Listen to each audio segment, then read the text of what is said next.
Hey, what's up, Zach here, and today I've got the all-new Jordan Heir. Let's get into it. Now, at least in my opinion, the Heir's pretty unique shoe and really a lot of fun to play in.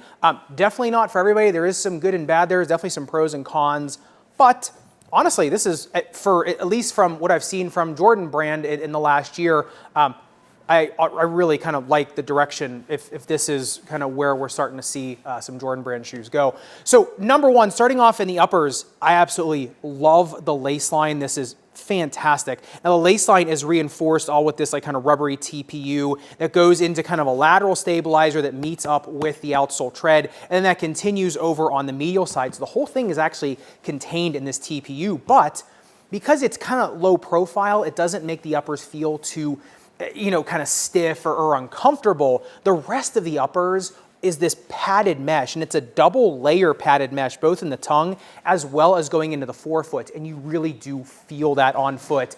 It feels incredibly comfortable in the toe box. We'll actually talk about the toe box when we get to the fit section, which is something I think a lot of people are going to like as well. But then going into the ankle collar, they do have a runner's knot in them, and yeah, I mean, to me, I think it's worth using it. When I didn't use the runner's knot, heel slippage was moderate. When I was using the runner's knot, heel slippage was pretty mild. And it is a drop-in shoe, so you're not going to put an orthotic in them anyway. And we'll talk about the midsole and how that kind of breaks in. But as this breaks in, the heel slippage is going to get better and better and better. Now, if you look at these things on the breathability test, they did heat up 110.4 degrees. I thought it was going to be a lot more, to be honest, just given how much padding is in them and its exposed midsole foam with the drop-in.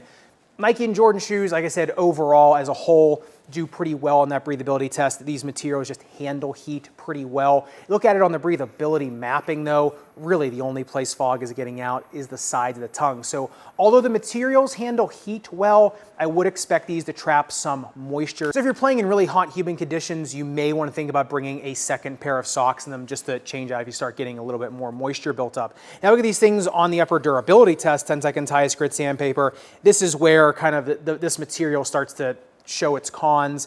Yeah, I mean, the burr does start working through kind of both layers of this. You do get exposed mesh right where you'd be dragging or sliding. So if you don't drag or slide, they should be okay, but for any dragging and sliding, especially on outdoor courts, you're really start tearing these things up. And I did forget to mention in the uppers, that lace line, that reinforcement, that TPU, actually does go into an external heel counter, which does complement an internal heel counter. That internal heel counter is actually pretty flexible, so it is nice you have that, and it's nice the whole thing wraps around. So like I said, the whole uppers, the uppers as a whole, really work to contain. It's not one element, it's kind of everything working together. But getting into the midsole teardown, this is where I was both pleasantly surprised and a little bit disappointed. It is just an entire bed of Cushlon 3.0, this drop-in midsole. I thought maybe we would see something under here in terms of a shank or just something sandwiched in there.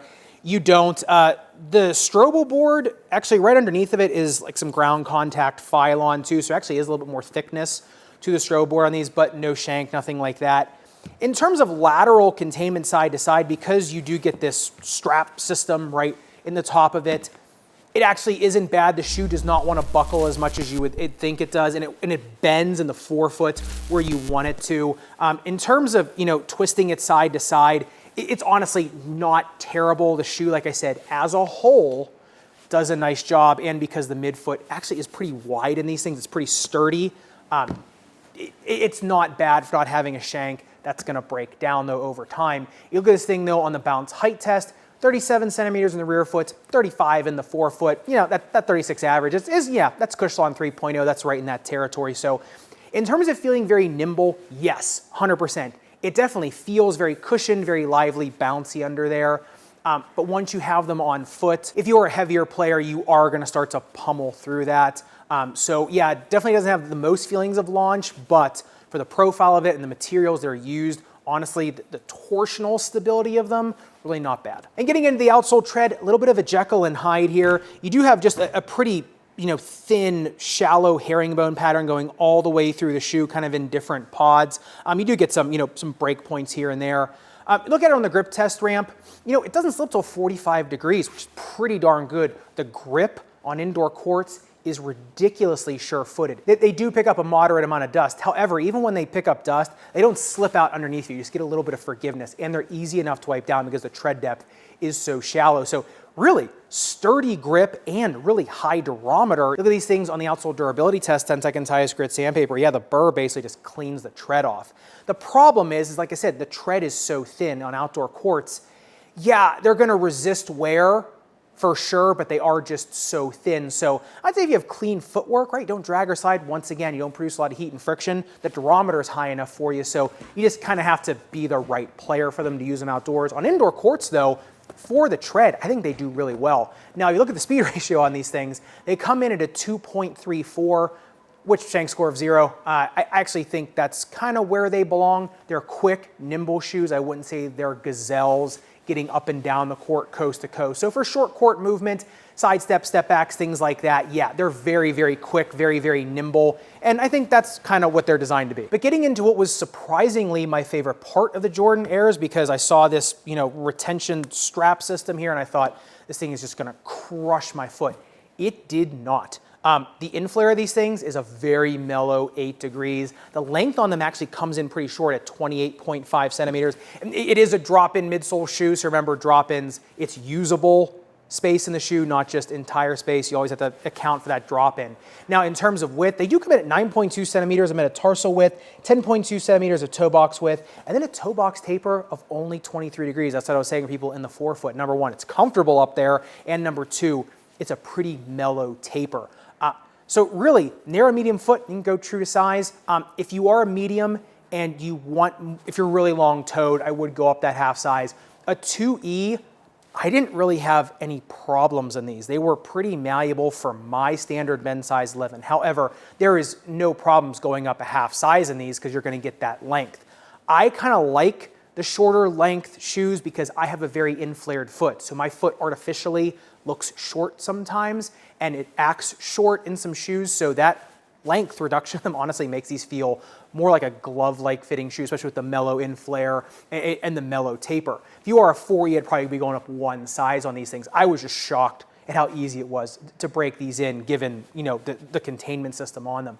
Now, in terms of the snake bitten foot, while they're new, yeah, they feel great. That drop-in midsole is contouring to your foot, and Crystalon 3.0 contours really, really well, and it feels good underfoot. But like I said, over time, it's gonna start to pummel through. So while they're new, they're all right, and you can't put an orthotic in them. So I'd say for lighter weight players, you're gonna get a much longer feeling of contour and support. For heavier players, and you got some snake bites, lumps and bruises, heel pain, things like that, you may just want to look somewhere else. Now, speaking of all this contouring in the drop-in midsole in its fit, if you want to get that kind of contouring of an insole in your shoe, but you don't want to have to go to a drop-in midsole shoe, well then really, Ortholite is the only name in the game. Now, Ortholite insoles are proprietary open cell polyurethane, which means they can pretty much make them in any shape they want, in any shape that the company that's, contracting Ortholite to make its insoles wants, and they will actually retain that shape for the lifetime of the shoe. So even take aerosoles, right? This is just a casual shoe for women. Look at the shape that they can make this insole in. There also is dual density foam in there, gives you a little bit more, padding here in the heel area, but this will stay this shape for the lifetime of the shoe and make this shoe feel a little bit more customized. Same with this rag and bone. This is a men's casual shoe, and as you can see, this one's got a little bit more contouring on the medial and lateral side, and then in the center here, you see this little fabric cutout layer. That is to allow just a little bit more movement with the shoe, a little bit more fluidity for more of a casual shoe.